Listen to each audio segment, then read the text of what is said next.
Ataque a tiro em Bruxelas, 2 presumíveis cidadãos suecos assassinados. Polícia investiga eventual ato terrorista. Faixa de Gaza sob pressão de norte a sul devido à anunciada contraofensiva de vingança de Israel contra o Hamas. Primeiros dados oficiais das eleições na Polónia travam a euforia da oposição. Não é garantido que os partidos de esquerda ultrapassem o Lei e Justiça. 2 pessoas foram mortas a tiro esta segunda-feira à noite em Bruxelas, na Bélgica. O ataque aconteceu pelas 7h15 da noite, menos 1 hora em Lisboa, e o atirador colocou-se em fuga, informou a polícia. As vítimas serão 2 cidadãos suecos que estariam na capital belga para assistir ao jogo da fase de qualificação do Euro 2024 entre a Bélgica e a Suécia. O jogo foi interrompido ao intervalo com um empate a 1 golo no marcador. As autoridades belgas aumentaram o alerta de ameaça em Bruxelas para o nível máximo, 4, e 3 para o resto do país. Com o atirador em fuga, a França, que se encontra também com o plano antiterrorista Vigipirata ativo desde sexta-feira, anunciou o reforço do controle da fronteira com a Bélgica.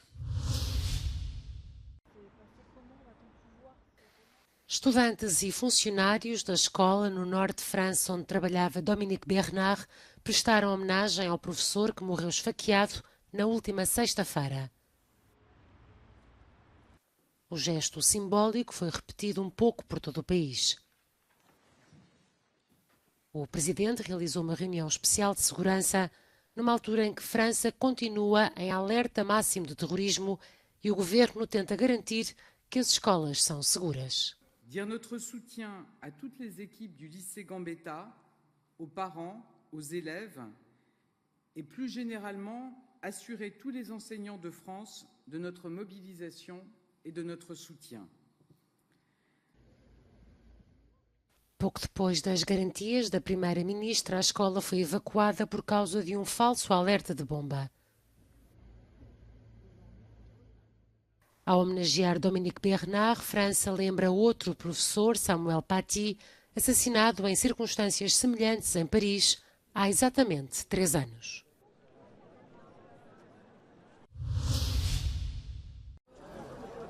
Centenas de palestinianos, grande parte com passaportes estrangeiros, incluindo europeus e americanos, e entre eles muitas crianças, continuam bloqueados na fronteira entre a faixa de Gaza e o Egito.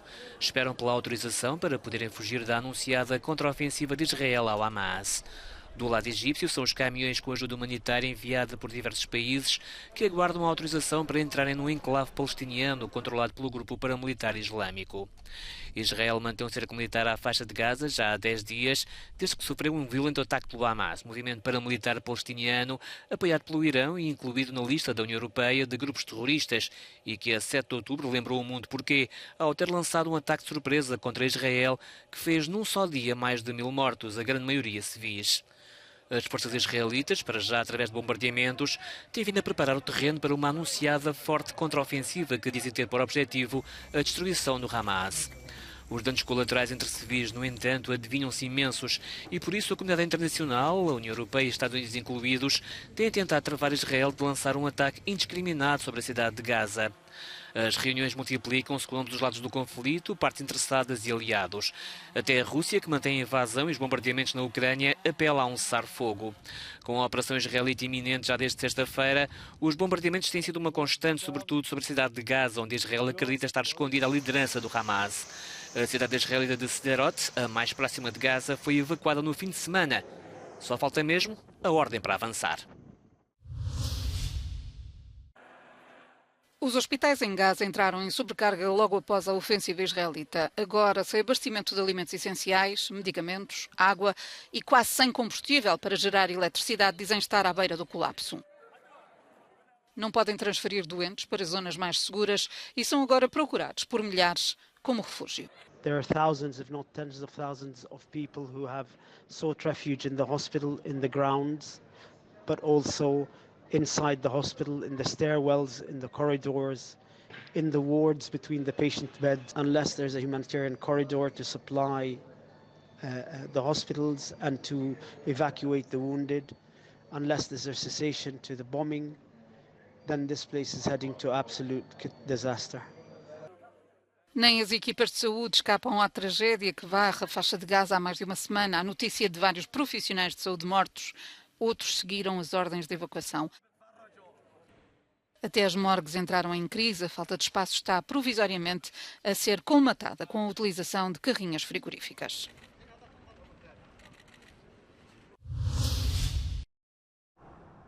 O atrito continua a agravar-se na fronteira entre Israel e o Líbano, onde o Hezbollah ameaça intervir se o aliado Hamas for atacado na faixa de Gaza. O governo hebraico decidiu evacuar 28 localidades no norte do país, num setor de 2 km próximo da fronteira com o Líbano. Não muito longe, em Nahária, os habitantes desta cidade costeira israelita apontam o dedo aos grupos paramilitares.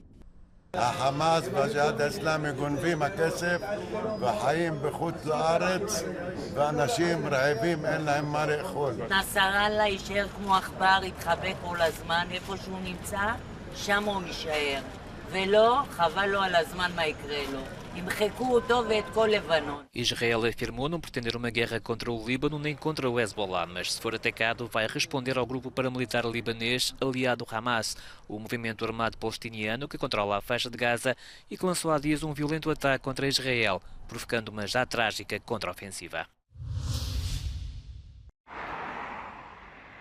Um homem matou um rapaz de 6 anos por motivações religiosas e numa reação à guerra entre Israel e o Hamas. O homem de 71 anos do Illinois esfaqueou o rapaz dezenas de vezes num subúrbio de Chicago, nos Estados Unidos, e deixou a mãe gravemente ferida. O menino foi declarado morto num hospital e o homem acusado de crimes de ódio no domingo. O presidente dos Estados Unidos, Joe Biden, condenou o ataque como sendo um brutal crime de ódio.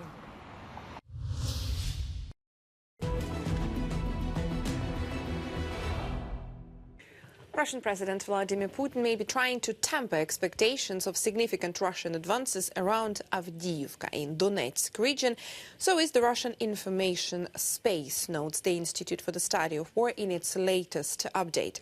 The think tank says Russian bloggers initially reported maximalist and unverifiable claims of Russian advances over 10 kilometers here in this area, likely exaggerated the degree of Russian successes near Avdiivka during the initial offensive operations and expressed optimism for rapid Russian advances.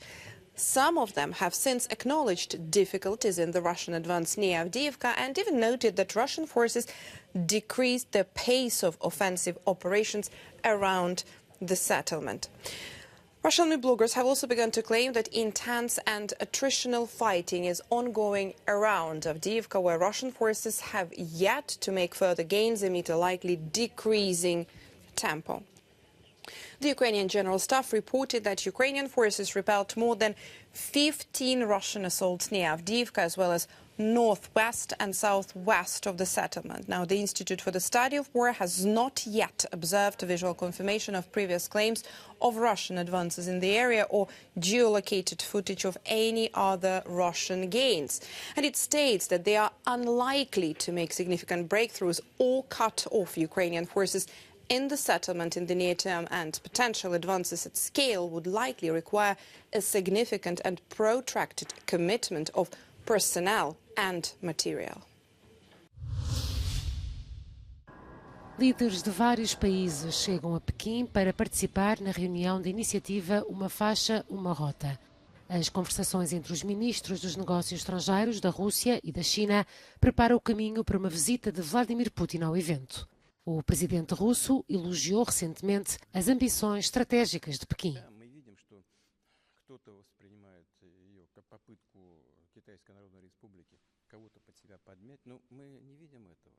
Мы видим просто желание к сотрудничеству и наши вот собственные идеи по поводу развития Евразийского экономического союза, например, строительства Большой Евразии. Они полностью совпадают с китайскими идеями в рамках предложенного сотрудничества «Один пояс, один путь». No âmbito da iniciativa Uma Faixa, Uma Rota, a China celebrou acordos com vários países para a construção de estradas, caminhos de ferro e outros projetos de infraestruturas que de outra forma teriam dificuldade em financiar. A iniciativa foi designada pelo presidente chinês como o projeto do século. Os primeiros dados oficiais das eleições na Polónia travam a euforia da oposição. Depois de contados mais de 70% dos votos, não é garantido que as formações de centro-esquerda ultrapassem o Lei e Justiça, o partido no poder e o vencedor das legislativas deste domingo. Nas ruas fala-se sobre uma mudança de rumo político.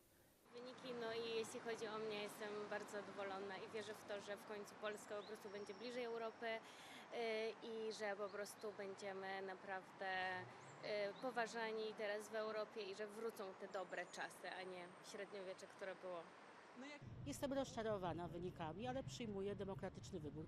Jeszcze chyba nie mamy wyników, były to tylko wyniki sondażowe, niemniej one wskazują na zwycięstwo, tak się nazywają, demokratyczną opozycją. Ja sądzę, że moje ugrupowanie jest też demokratyczne. Głosowałam na PiS. Os 8 anos do Lei e Justiça no poder foram caracterizados por confronto contínuo com a União Europeia. Se a coligação de esquerda vencer, o governo será liderado por Donald Tusk, que foi primeiro-ministro polaco entre 2007 e 2014 e depois presidente do Conselho Europeu.